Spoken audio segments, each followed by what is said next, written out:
খুন, অপহরণ, নারায়ণগঞ্জের 7 খুন সহ আজ পর্যন্ত র্যাবের হাতে যারা নির্যাতিত হয়েছেন সবার কাছে ক্ষমা চেয়েছেন র্যাবের মহাপরিচালক AKM শহীদুর রহমান।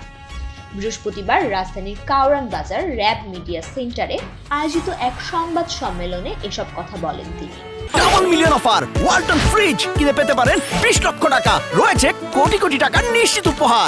এ সময় মহাপরিচালক বলেন, অন্তর্বর্তী সরকারের গুম খুন কমিশন এবং আন্তর্জাতিক অপরাধ ট্রাইব্যুনালও এসব বিষয় নিয়ে কার্যক্রম পরিচালনা করছে।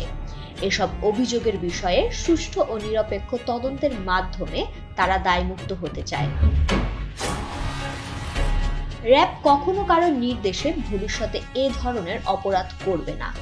যদি কোনো সদস্য নিজ দায়িত্বে কোনো ধরনের অপরাধমূলক কার্যকলাপে জড়িত হয়, তাদের বিরুদ্ধে কঠোর আইনগত ব্যবস্থা নেওয়া হবে।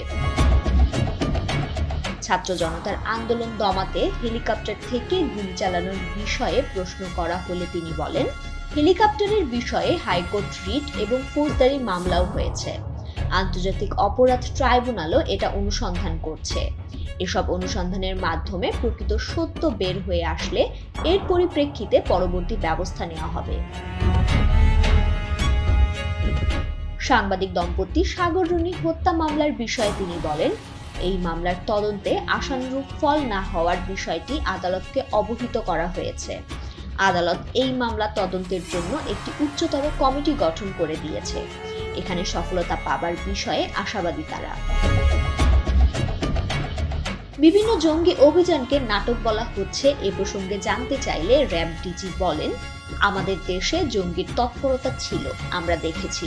র্যাবও জঙ্গিদের বিরুদ্ধে ব্যবস্থা গ্রহণ করেছে। ভবিষ্যতেও কোনরূপ জঙ্গি তৎপরতা যেন দেশে বিস্তার লাভ না করে সেজন্য র্যাব সর্বদা কাজ করে যাচ্ছে।